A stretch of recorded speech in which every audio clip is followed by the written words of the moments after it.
Welcome to Pittsburgh Sportsline. We've got a great show for you tonight. I'd like to start out by giving a shout out to Bruno Bocci and Sharon. Hope everything is doing great. Glad you're watching. And then we're going to start with our opening segment, What's on Your Mind? I'm with Chip Hayner, Smoking Jim Frazier, and down on the end, Al Levine, the talking machine. Al, what's on your mind? Well, Mike, welcome back. Mike Lazarus Migliore. I'm glad you could help us here. It's nice to see you on the show. I do appreciate you back because you had a lot of great stuff to this show. And I'll give another shout out to all the people on YouTube, ran into a couple other friends from Bethel, Amy and RJ. Thanks for watching the show. And everybody else that I forgot or said last week, thank you again. And you can call 412-831-3304 or see us on YouTube, Pittsburgh Sportsline, just to get that out there for you. Now what's on my mind is Pitt basketball. I had such high expectations. Birch left, the team left. There's no heart to this team, and it's just tough to watch the game. I'm a big Pitt fan, as you guys know, and it was just hard to watch that game the other day. So I have to switch gears to the Pirates. They did get A.J. Burnett, like we were talking about. We had to do something, and at least we have a strikeout pitcher, or at least a guy who was a strikeout pitcher. So hopefully that'll continue. And I wanted to give a little prop to, I was going through some things, and Chip Hayner is a big Pirate fan. So when he's on the beach this year on one of his vacations, Chip, I want to give you this, because I'm a Pirate fan too, but because they're going to set another record of 20 years, I want you to have that. So that's what's on my mind, Prophet. You got the Pirates there. Thank you, Alan. That's fun. That's it? That's all you got? All right, Jim, what's on your mind? Hey, first of all, I want to welcome back my partner, Magic Mike, back. I tell you what, me and this guy, it's no fun doing the show without him. We fought our way out of a lot of places over the years, including Whammo. Tell us that story, please. That's for another day.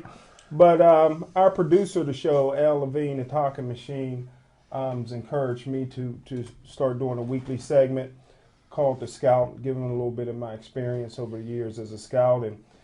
And this particular one goes back to 1994. I was on the University of Tennessee's campus. And as most people don't know, University of Tennessee is very easy to get access to their football team because their dormitories are in the stadium. They eat in the stadium. Their workouts are in the stadium. They only leave to go to classes. So I went there in '94 to see a young freshman quarterback who was pretty skinny that had a huge head, and that's probably why he has neck injuries now, and his name was Peyton Manning. But I left after talking to Peyton Manning. I left because a little tiny school called Elkhorn State had a kid up for the Heisman Trophy, a quarterback at the time that was named heir to McNair, which was Steve McNair. So I went to see him play, and he finished up being third in the Heisman that year. And during the game, he passed for 600 yards, 8 touchdowns. He ran for another 150 yards and 2 more touchdowns. But I kept walking around the entire stadium, and the black bands was pretty good that day. And I kept asking everybody, who's number 80 for Tennessee Chattanooga? It was a junior wide receiver. His name at the time was Terrell Owens. You all know him as T.O.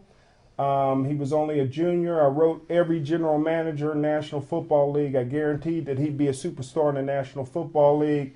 He didn't get drafted the next year until the 7th round by San Francisco. Only reason that they drafted him is because they didn't need a receiver. They had Jerry Rice in their prime, and the year before they drafted a bum from UCLA, a 6'6" receiver named J.J. Stokes. You guys may remember Romanowski spit in his face on Monday Night Football, and it showed it dripping from his face mask and his nose. But it took T.O. just 3 weeks to beat out J.J. Stokes, and I think that he's the second or third all-time leading receiver in NFL history. And in 2 weeks, you're going to hear my story about Brett Favre. Oh, good. And next week, I sort of got a little baseball story, sort of, and you'll hear it from the Scout. Nice. Well, Chip, let's see. What's on your mind? What's on my mind? Spring is here, and the baseballs are flying, and the Pirates have started spring training. And that's, we'll talk about the Pirates as we get into the show. Really? What's on my mind this week is, I was listening to some reports of a brawl after one of the WPAL basketball games, and this issue was something that's been repeated earlier in the year when the Monessen basketball team went to Brentwood, and there was all these accusations of racial slurs being made against the players, and this is becoming commonplace. And I think it's about time to put this to rest. And what they should need to do is they need to punish the schools, the coaches, because they're allowing the fans and the ball players to verbally abuse other children, and it shouldn't be allowed. It's 2012, and the days of the racial epithets should be gone. But we live in Western Pennsylvania, and I don't think that day will ever come here. But I think harsh action should be taken against the teams. The Peters Township team, for what started the fight, the other night, they ought to be jacked out of the playoffs, to teach them a lesson. And maybe you have people stop doing that kind of stuff during the course of the games. But that's what's on my mind. Well, first I would like to thank you guys for the welcome backs. Missed doing the show. This is like one of my favorite things to do all week is come here and talk with you guys and talk to the viewers, about sports and stuff. What's on my mind this week is, once again, I got to tell you, there's nothing worse than a reporter with nothing to write.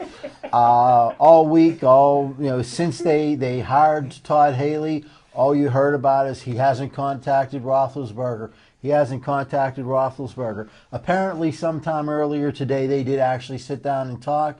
But you know why he hasn't contacted Roethlisberger all this time? Is because, according to the collective bargaining agreement, he's not allowed to contact Roethlisberger until April 16th. So, instead of getting fined or losing his job or whatever, he just pretty much didn't call Ben because he's not allowed to call Ben. Well, again, Roethlisberger's crying because the guy can't stand to not be in the news. So he'll go to these local shills and say, oh, this guy didn't contact me, and these clowns that write for the Steelers or on the Steelers beat are going to go ahead and write all it. Poor Ben, this guy's doing this and this guy's doing that. Ben Roethlisberger's making he's on a $102 million contract. Give me a $102 million contract. Tell me where to be, when to be there, what to do, and how to do it. And I'm there, and you'll never hear me whining because I don't need to be on the news to spend that kind of money. I can do that on my own. So, when you sit down and say, well, Todd Haley this, and he's going to do that, and he's going to change this, and all these people are saying Haley's going to be bad for Roethlisberger, too bad. Haley's the coach, Roethlisberger's a player, and he needs to do what Haley tells him to do because that's how football teams win. Okay? You don't go out there and say, well, I want to do this my way and that my way. That's not what a quarterback's supposed to do. The time where quarterbacks call their own plays is over.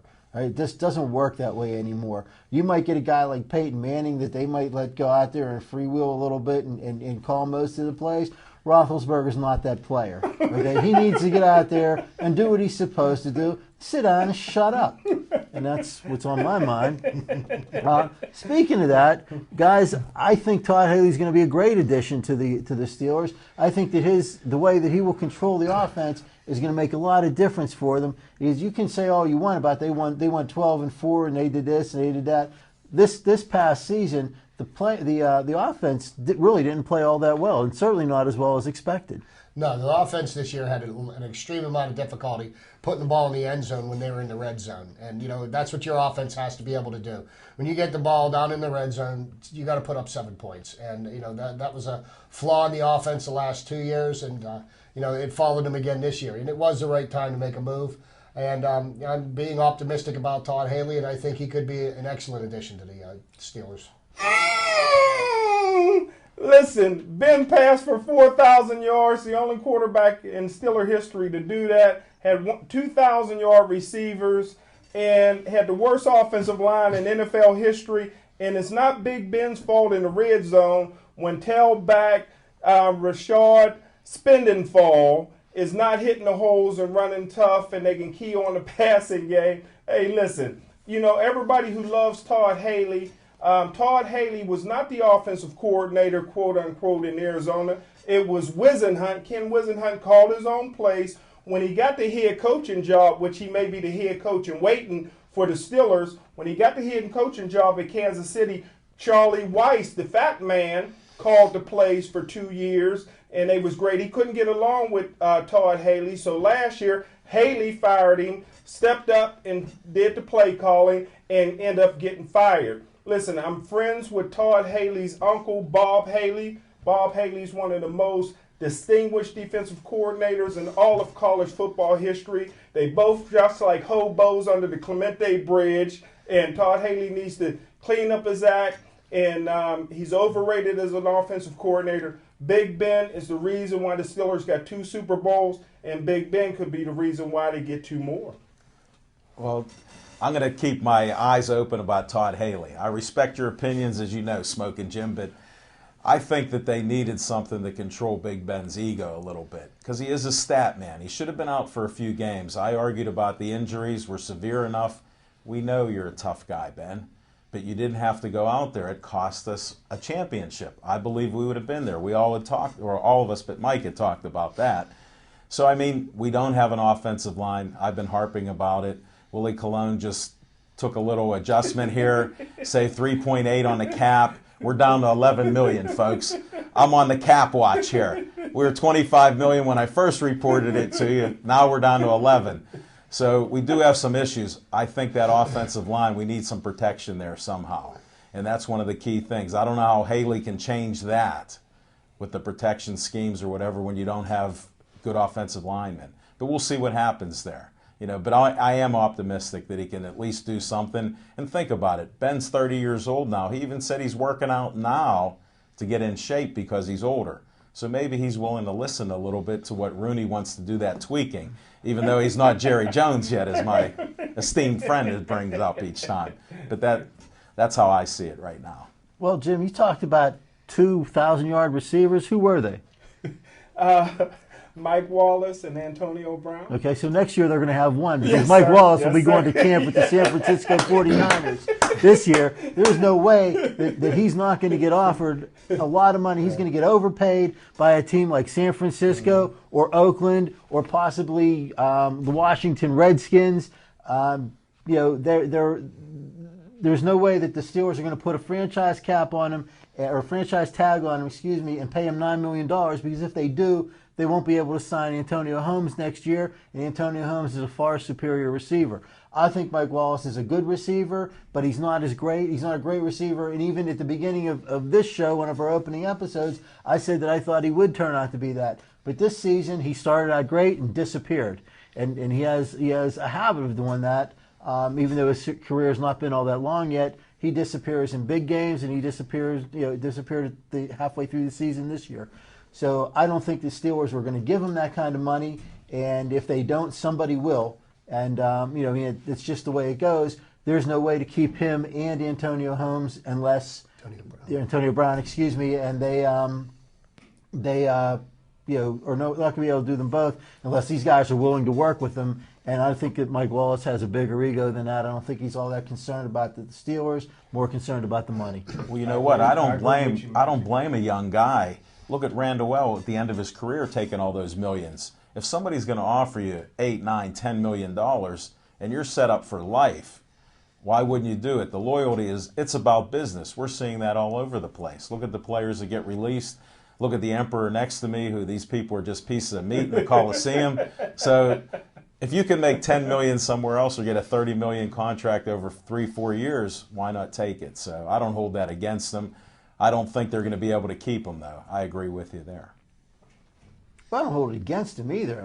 Absolutely. If somebody's going to give you that kind of money, you do it. I mean, hell, I'd take a job on the Fan if I was getting paid that kind of money. As distasteful as that sounds, I would do that. But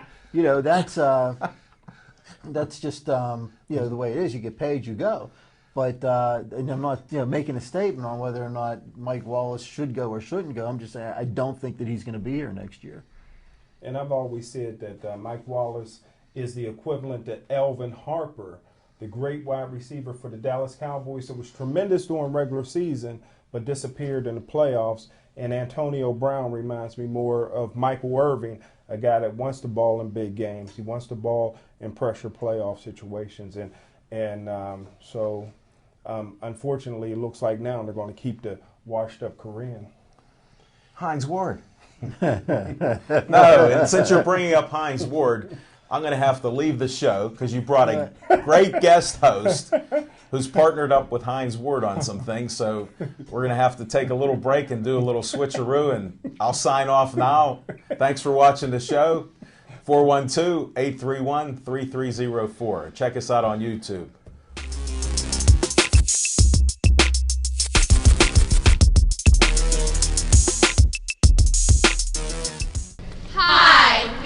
Varsity cheerleaders at Bethel Park High School, and we have a special invitation for you.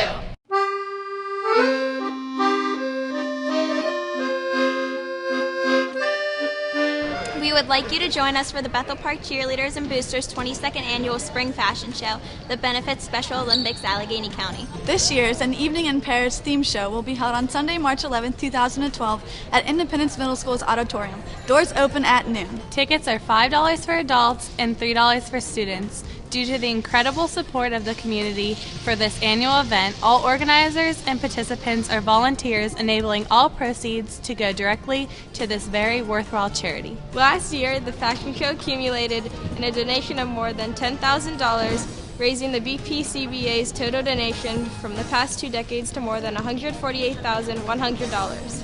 Your support on behalf of this very important cause will help to raise money to enrich the lives of Special Olympic athletes throughout Allegheny County. Through your support, these very special athletes will be given opportunities to train and compete in 19 different sports and 22 throughout the year. Each year we invite an ambassador to participate in this exciting charitable event. This year we have 2 special guests. We are pleased to introduce our 2012 Special Olympic athletes.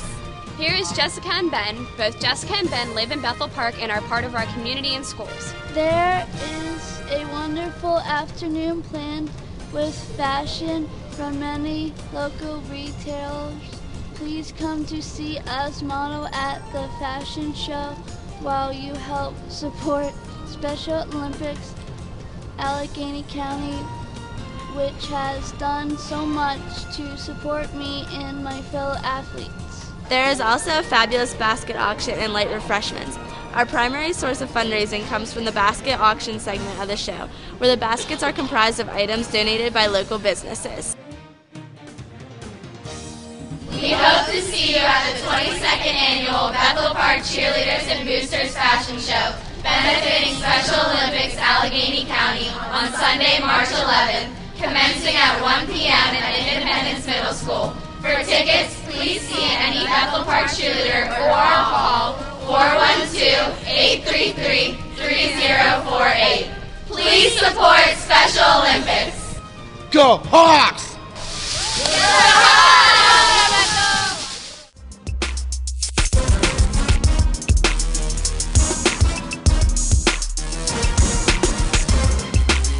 Hey, welcome back to Pittsburgh Sportsline. You know, I'm very honored to it's basketball and hockey season, and I tell you what, it's a privilege to bring in a great football mind.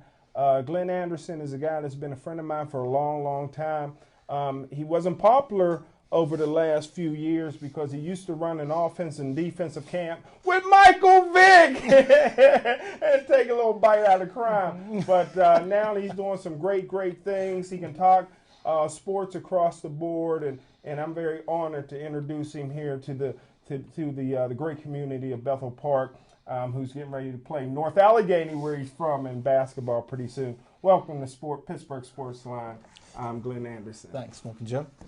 Like Jim said, he has to go back to the offense-defense days, which is fine. That was a lot of fun, and I got to meet a lot of interesting characters along the way. But what I talked to Jim about was I'm actually working now with MSA Sports, and we are the official network for the WPIL. And we recently have been approached by Positive Athlete and Hines Ward. And basically what it is, Positive Athlete is a program based out of Georgia that Hines is affiliated with. And he has agreed to kind of sponsor that. The whole idea behind it is to identify high school athletes here in Western Pennsylvania that are positive athletes. Now, they may not be the MVPs, they may not be the best talented, but they're the kids that go out and give you the 110%. They're the kids that are like team leaders, and really give that extra effort and really kind of portray a positive athlete image. And what we're doing is we're nominating different high school athletes. Coaches, teachers, parents, community leaders can nominate student athletes here in Western Pennsylvania. And basically what will happen is we'll identify 28 positive athletes. And then on April 21st at the Heinz History Center, we will have an awards banquet that Heinz will be present, and we will be giving out the awards and positive athlete t-shirts, which is the first year for this event here in Pittsburgh, so we're really excited about it. And what we basically have right now, we have nominations from about 23 of the 26 sports in the WIPIAL right now, and we're looking for additional nominations. We have, obviously, MSA Sports and KDKA right now have partnered to help us market this program here in Western Pennsylvania. We're also working with the Pittsburgh Rotaries, presenting to them, and the Pittsburgh Pirates have actually come on board. They're going to be donating game day tickets, and the kids will be able to actually go to the field, meet the players, attend batting practice of the 28 finalists for positive athlete. So again, part of my reasoning for being here is to make you aware of the Positive Athlete Program and to encourage nominations. And there's, a couple ways you can do that. I mean, you can go to the MSA Sports website and nominate a male-female athlete. Like I said, right now we have probably about 100 to 150 nominations, so we're looking for more. We still have a couple months yet before the banquet. But one of the other ways is you go to Positive Athlete site too. They're positiveathlete.org, I believe, is their website. And MSA is msasports.net.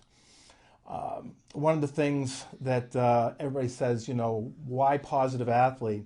Well, one of the things that was passed along to me here from the company is, traditionally, high school and youth sport programs have been very focused on the most valuable players on their teams. Heinz and other high-character positive athletes around the country are creating a new category of recognizing for those athletes who may not be the most talented, but play with the most heart and for the right reasons. The pool of athletes is much larger than the most talented pool because anyone can have a positive attitude. And we are finding the parents, coaches, teachers, family, friends are excited to celebrate the positive athletes in their high schools. This is not just about sportsmanship. Although sportsmanship is an element of it, this is about a life skill that will help those young athletes long after their playing days are over. So now with kids from, say, South Park, Mount Lebanon, and Bethel Park, I know that when Bethel Park won the WPIL championship and upset a great Gateway team at Heinz Field, most of their starting players were all 4.0 students or better. So is that the type of athlete that somebody's looking for that's good on the field and in the classroom? Absolutely. I mean, no, we're not so concerned, with the GPA. Obviously, yes, we'd like them to be a student athlete, of course. We don't want them, failing classes or something like that. But again, like we talked, there's a lot of student athletes out there that may not be the MVPs or the All-Stars that are very supportive of that team, that contribute to that team, that may not get recognized. So a lot of this is to, help recognize those positive athletes. Now, will it be sports? Does it have to be a major sports like football, basketball, or baseball, or could it be the sports that Todd Haley focused on, high school golf? Yes, golf is a category. The 28 finalists will be chosen from the 28 WIPIAL sports that we've identified. You can actually, rifle is a category. Gymnastics. Is that a sport?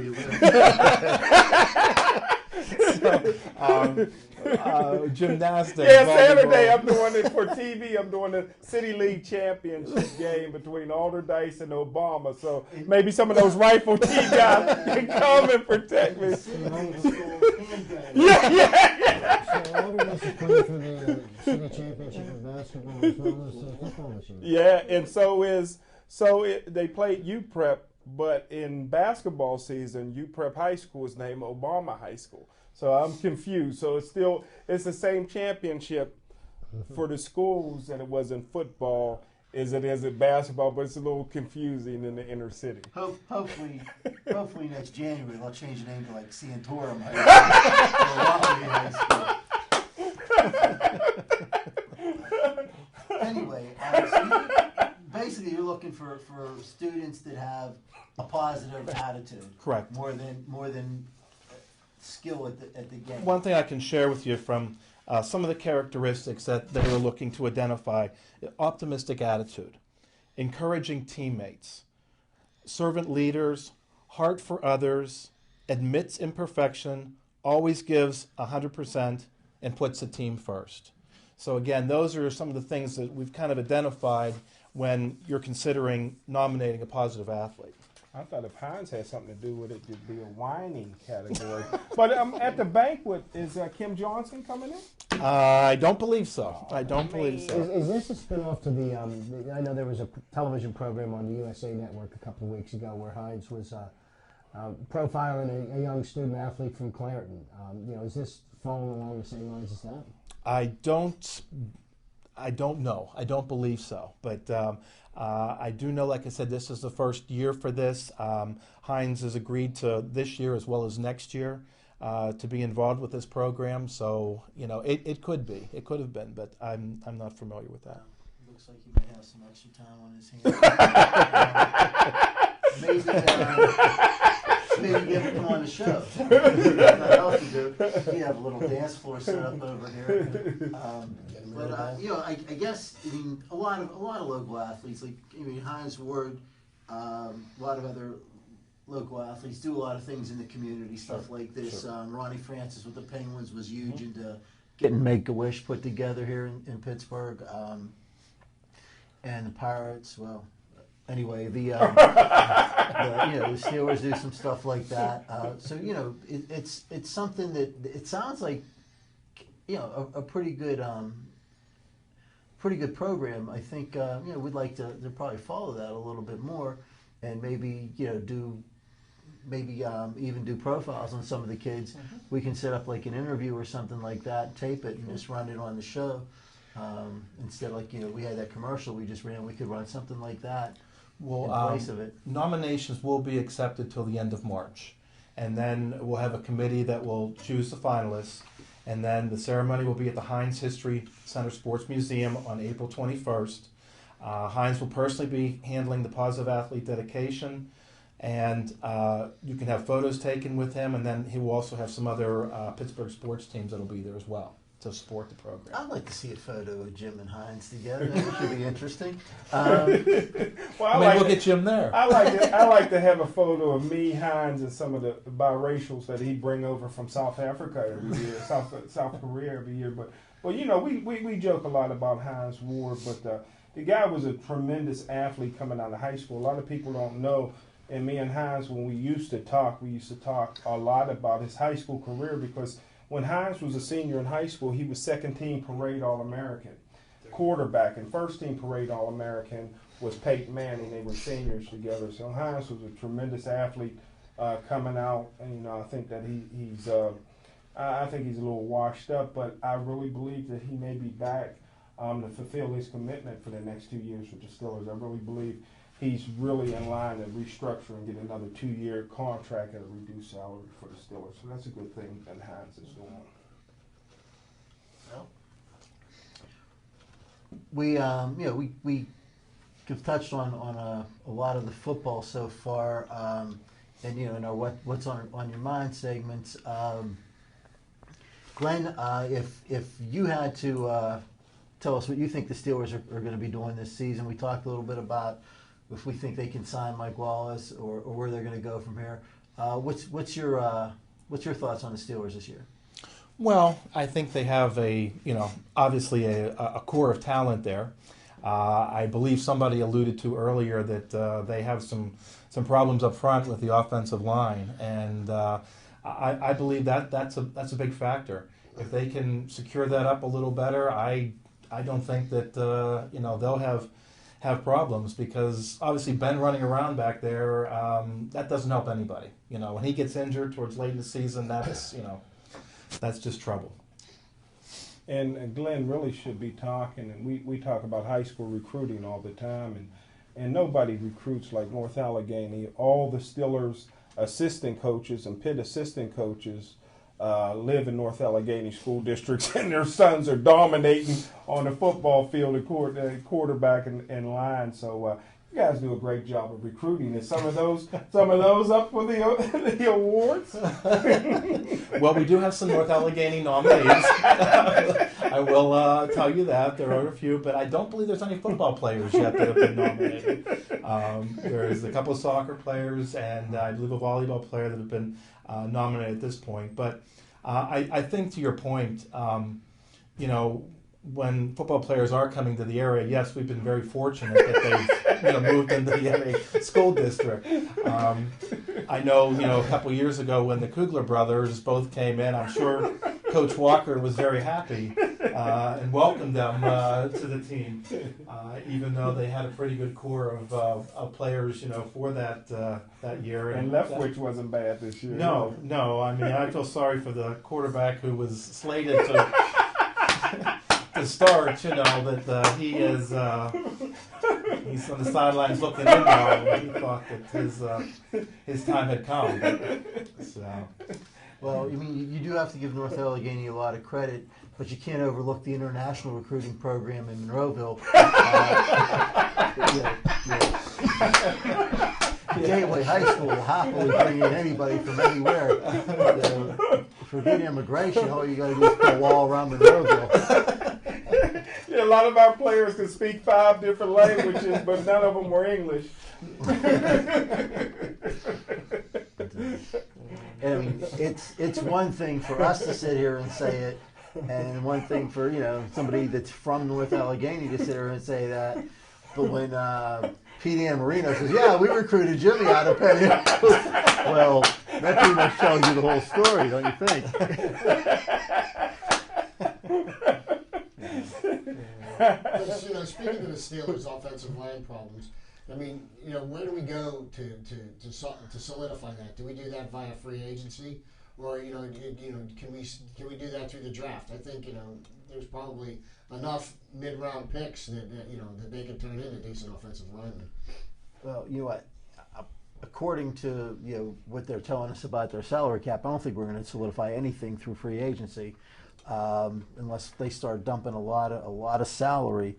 But they do have some. I mean, they do have some draft picks coming up. I've said from the beginning that I think that their first pick will be Cordy Glenn out of Georgia. Mm-hmm. I think that that's a.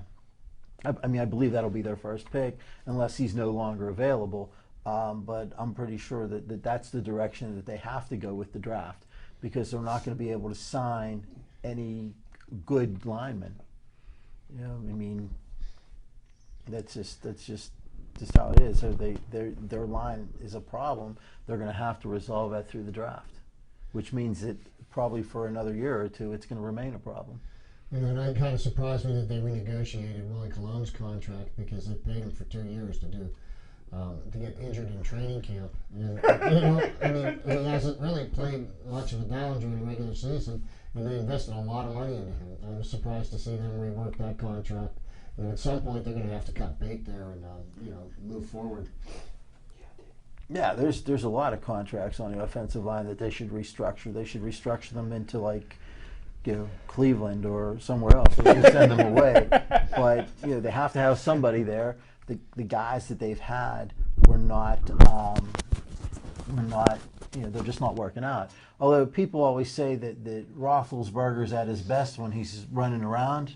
Well, they built an offensive line to make sure that he stays running around, and therefore stays at his best all the time. And that's So, you got the Steelers. We also got some good Pirate news coming up. And, Chip, you look like you're dressed to talk about that. Sure am. Tell me, what do you think about what the Pirates have done this offseason so far? Well, I'm glad you brought that up, Mike. I think the Pirates really made a good move by signing A.J. Burnett. And I know there is a line of thinking that, well, why was he available to the Pirates? There must be because nobody else wants him. But when you look at, how that fits in economically into the Pirates' salary structure, it was a very smart move. They're paying $13 of the $31 million that he's owed by the Yankees, but what they're getting for the 2 years that they're going to have him is they've gotten a proven, consistent starter. And over his 13-year career, he's averaged 200-plus innings a season, and the Pirates didn't even have a pitcher that got anywhere close to 200 innings. And if that could help to solidify the starting pitching, that could be something that the Pirates could build on. There was all the euphoria last year when we increased our win total from 57 in 2010 to 72 last year. But,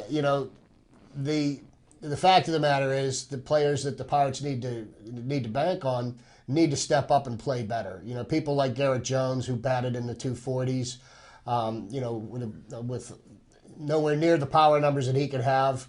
He needs to step up. Neil Walker needs to, get his batting average up over 300. Andrew McCutchen, from the All-Star break on, batted like 215 throughout the course of the year. These guys are not stars yet, and they shouldn't give themselves the mindset that they are. They've got a long way to go. And, the one person I think all this could hinge on is Pedro Alvarez. Pedro Alvarez last year, he had an absolutely horrible year. Struggled more than he ever did at any level of professional sports.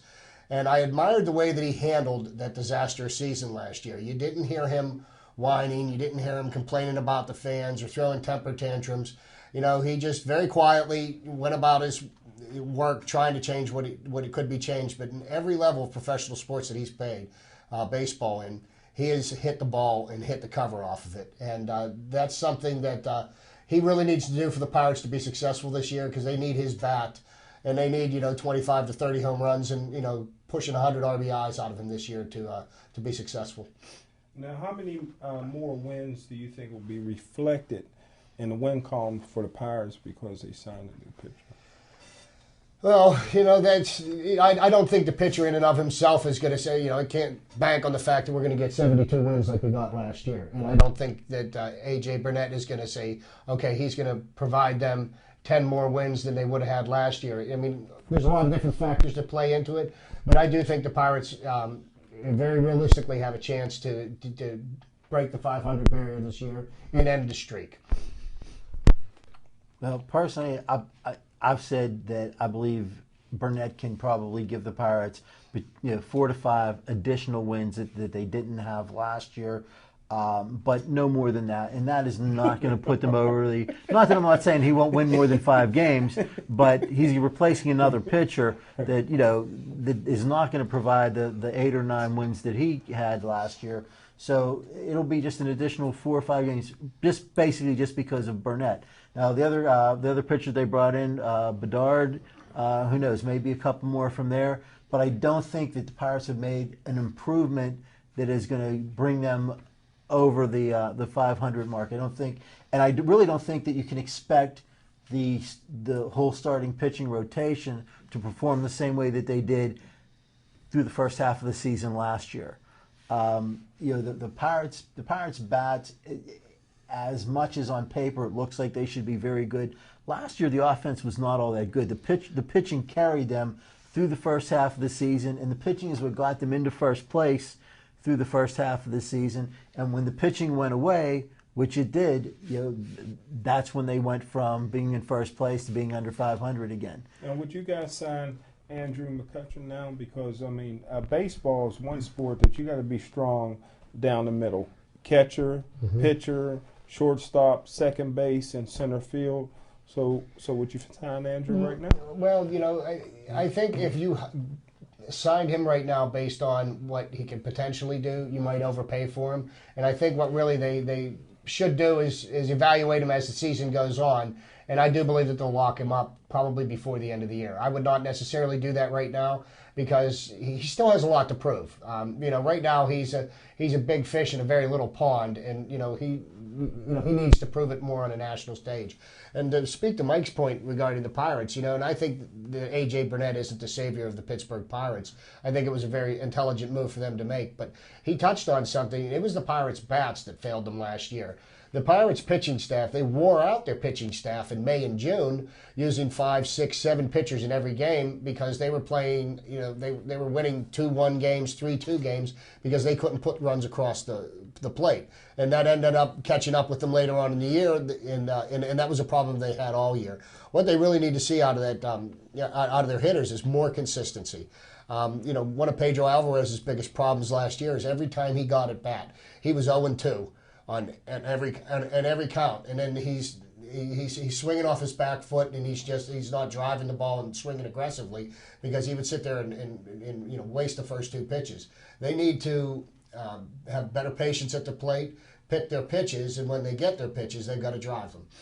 Do you think Clint Hurdle is the manager that can get the job done? He seemed to go in the tank the second half of the season as well. I do believe that he's got. I mean, if you ever listen to him speak, you want to put on the cleats and go play for him. I honestly think that he is a much better choice than the previous manager. The other guy, I can't even remember. Tracy? His name. No, not Tracy. He went to Baltimore as a coach last year, but he basically sat and watched the games, and you could watch the games, and he was a spectator. Clint Hurdle manages the games, and he shows some passion, okay? And when guys make mistakes, they're brought to task for it. And that's what these players need. They can't be coddled, and I like the way that he does his disciplining his players behind closed doors. He doesn't do it in the media. He has that much respect for them, and I think he's going to see results out of that. So I had a problem with Hurdle's hiring. The same with Tracy and Roberts, and they all come here with a losing record. They had an opportunity to sign a guy like Tony Pena or Phil Garner, who would have come here with, if nothing else, a winning record and not a culture of losing. And that's the problem with the Pirates, is that they have this culture of losing and they accept it. And that, as long as you accept that and have an excuse, well, we're a small market team or whatever, as long as it's okay to lose, then that's what you're going to do. You're going to lose. And for however long, the Pirates' stated goal is to get over 500. Well, when your goal is to win the World Series and you fall a little bit short, then you fall a little bit short. When your goal is to be 500 and you fall a little bit short, you're a loser. And that's just the way that team is set up, and that needs to change. And I think that they should have brought in a guy who could come in and at least say, I've been a winner, I've got a winning record, this is how you do it. So as far as Clint Hurdle, I mean, I would love nothing more to see the Pirates win. That would, I would rather see the Pirates win than see the Steelers lose. That's how much I would like to see them do that. But it just doesn't look like it's going to happen anytime soon. And actually, it's probably never going to happen until Major League Baseball does the same thing that the NHL did, is shut down for a season and fix what's wrong. Because there's just no way for teams like the Pirates to compete with teams like the Yankees and the big market or big price tag teams. The big price tag teams. You look at the Phillies, the Yankees, the Red Sox. Last year, they spent tons and tons, hundreds of millions of dollars on salary, and basically they didn't do anything. I mean, look at the nosedive that the Red Sox took last fall was particularly satisfying to me, because Red Sox fans are some of the most obnoxious on the planet. And then watching the Braves collapse as they did, and they're another big city. Spending all that money doesn't necessarily mean you can do it. And Clint Hurdle actually, I have to check my records on this. I believe he may have brought the Colorado Rockies to the World Series or to the NLCS just a few years ago with basically nobody that you'd ever heard of. And I think, before the year's done, there's going to be some players in Pirate uniforms that they're going to become, names are going to become a little more recognizable. And Glenn, do you think that the Pirates will put period on the Guinness Book of World Record for consecutive losing seasons, or do you think it'll be another same old Bucko? I hope not. I hope they can pull it out here. And it's been a long time. I mean, I had the opportunity to be at the 71 World Series, and I got to shake Roberto Clemente's hand. Get out of here! My dad took me out to the airport, and I got off the plane, and they were in the car coming down, and I reached across, and he was in the back seat, and I actually shook his hand. So yes, I'm always a Pirate fan. So I hope and pray that they can pull it out. So I mean, I'm always a Pirate fan too. Like I said, I would love to see them win. There are small market teams. The Florida Marlins put together, a good team now and then. The Colorado Rockies. The Pirates don't do that. They don't do things the same way that those teams do. This entire organization needs to be changed from top to bottom. At least Chip, I hope you're right. I hope that all the Pittsburgh Pirates become household names and they win the World Series. I don't think so. Now, on the other hand, I'm sorry, I forgot something. No, go ahead. We do have another team in town that I believe will win the Stanley Cup this year. I think the Penguins, the trading deadline's coming up. The Penguins need to make maybe a couple of tweaks. I'd like to see them bring in another goalie. Brett Johnson was a great backup last year, not so much this year. Can't count on Fleury to do the whole thing all year. So I think they might need a little bit of help there, and possibly a little bit defensive help. Spent a lot of money on Martin, a lot of money on Mikhailiuk, and they're not looking all that great right now. Martin's given up. He's on the ice for a lot of goals. Do you think he's on the block for? Can he be traded with his contract? That's the thing. I don't know who wants him bad enough to pay him $5 million. And maybe he comes around. He was a great player. He did a very good job for them last year. Maybe he turns things around. But as of right now, I'd say that that particular defensive pairing is a weak link, and we need a backup goalie. I don't think you can count on Sidney Crosby coming back. At least not before the playoffs. Obviously he would help if he does, but right now I'm pretty comfortable with the forwards that they have. I would like to see some change. And I mean, if he could bring in a high scoring winger, that's great, but I don't think that's going to happen. I thought locking up James Neal was a smart move. Yeah. Because they got him last year, and he was having a terrible year last year, and he really didn't contribute at all. But man, he's the James Neal that they had envisioned this year, and he and Evgeny Malkin have really stepped up and have taken charge of the Penguins' offense this year. And I like when they lock up. All teams lock up guys who want to be here. Neal wanted to be here. Probably could have got more somewhere else, but he wanted to be a Penguin, and that's great. Yeah, well, that particular line, Malkin, Neal, and Kunitz, is phenomenal. People say, well, when Crosby comes back, you should put Kunitz. If you break that line up, you should be hung, because that line's perfect. Let it play. There's other. Crosby would do much better with Sullivan than Malkin would. They're two different players. Crosby having that playmaker like Sullivan alongside him will help a lot. You put Dupuis up there. Malkin, Neal, and who? Malkin, Neal, and Chris Kunitz. Kunitz is. They brought Kunitz in Cosmos some years ago. But I think that's just. I think it's the best line in hockey right now. So that's. But and as we're kind of winding down a little bit, I'm not a Clint Hurdle fan, and I'm not a Jamie Dixon fan. And speaking of Pitt basketball, getting killed on senior night, I think that it's time for maybe. Do you think Jamie Dixon needs to resign? I said all along that Pitt is soft and cheesy. When they lost their assistant coaches, they used to get those tough guys out of New York. Now you're seeing the difference now. And Jamie Dixon got a bunch of soft players. And I don't think Jamie Dixon's ever been a good recruiter. I mean, would you come to Pitt if Jamie Dixon came into your living room? So I don't think anything's going to get any better for Pitt as they move into the ACC. No, things are going to get a lot worse for Pitt when they move the ACC. Like we talked about before, the biggest problem is going to be their recruiting from here on out. Because when you were a kid that was going to go to the Big East, the two best teams in the Big East were Connecticut and Pitt, and that's where you wanted to go. In addition to that, if you were being recruited by Pitt, they're, one of the things they're pointing out is every year you're going to play in Madison Square Garden. You're going to play in Madison Square Garden for the tournament, for the Big East tournament. They don't have that anymore. Pitt is going to go into the ACC, where they're not going to be one of the top 2 or top 5 or whatever teams. They're going to be a middle of the road team down there. They can't compete with Duquesne or with Duke, excuse me, or with North Carolina as far as recruiting. They can't compete with North Carolina State as far as recruiting, just because that's the area the kids that go to the ACC.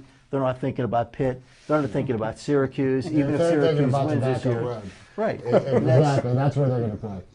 That's where that. And they're going to go in and just by bad luck or whatever, they're going to go into the ACC a year or 2 years after they didn't make the tournament at all. Because this year they're not going to the tournament, and they're going to carry that in there too. Right. So if you're a good basketball player, why do you want to go to Pitt?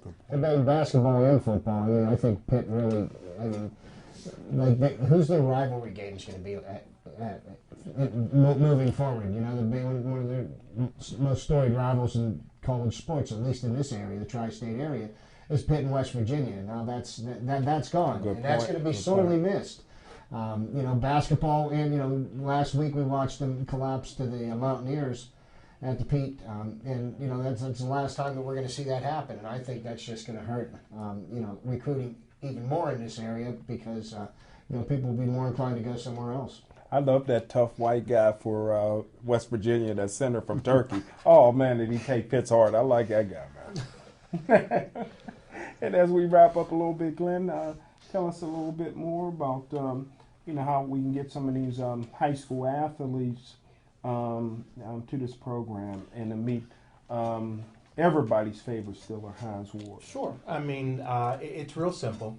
Again, to nominate a high school student athlete, you can go to our website at MSA Sports. It's msasports.net, and there's the upper right-hand corner of the homepage is the Hines Ward icon. You can click on that. It'll give you the application. You can fill it out and submit it, or you can go to positiveathlete.org. Again, to nominate a student athlete here for Western Pennsylvania. Now, with Title IX, is females eligible for this too, or is it just all men? Absolutely. No, it's both male and female sports. So yes, you can't leave them out. So. And you said earlier that you did some stuff with offense and defense with Michael Vick. I mean, I know what you can teach a dog to do offensively. What do you teach it to do on defense? Well, this was before.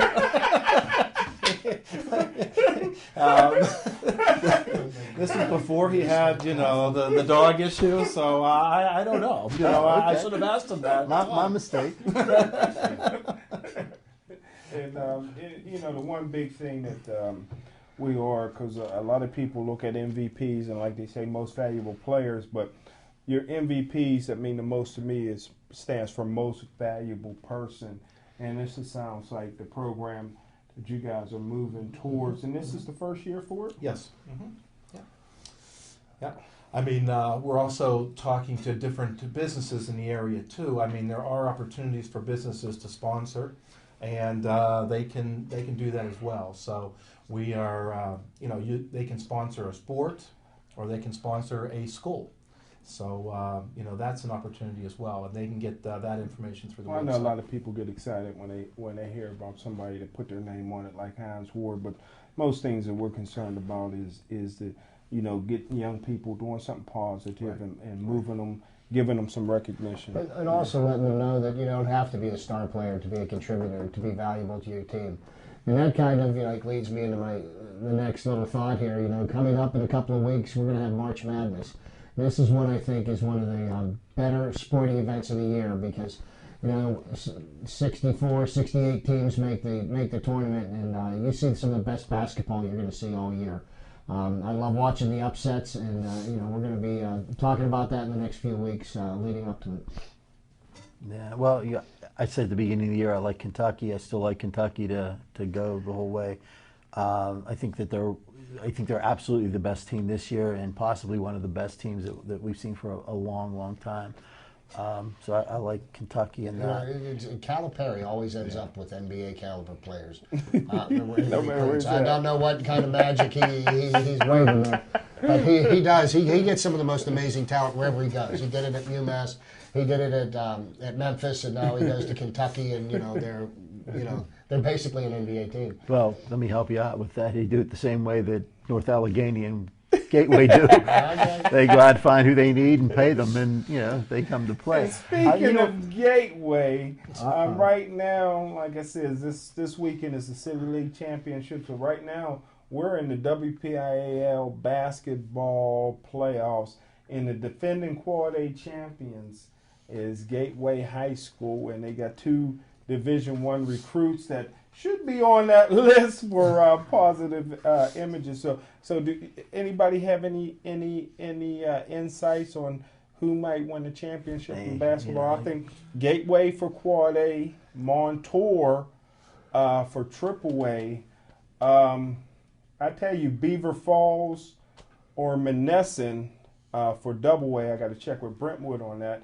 And Single A. That's a little bit up in the air right Lincoln now. Park, I think. Lincoln Park. is That's another school that recruits. Yeah, Lincoln Park, man. Yeah, that's a good one, Glenn. Lincoln Park. The A favorite. You know, let me on a serious side. The offense defense training you did. Did you have anybody in that program that we might have heard of that did go on to the NFL? Cam Newton actually was an offense-defense player, and he has been Who? to... Cam Newton? Yes. Really? Yes.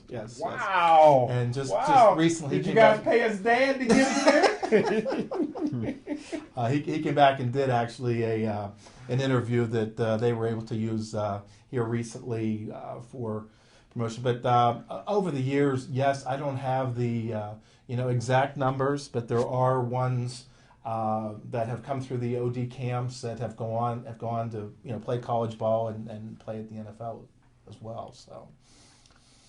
Well, Cam Newton's a pretty good success story. You can't do much better than that. Yeah, I mean, the only thing better than Cam Newton is Terrell Pryor, and I don't think he made it to that camp. He's getting a tattoo. What's a tattoo about, David?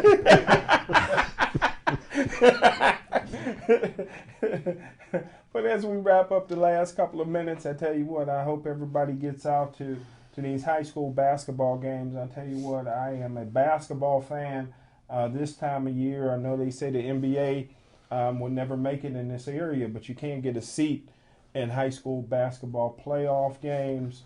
Unfortunately, when we do the City League Championships, it's not in the evening or afternoon. It's at noon.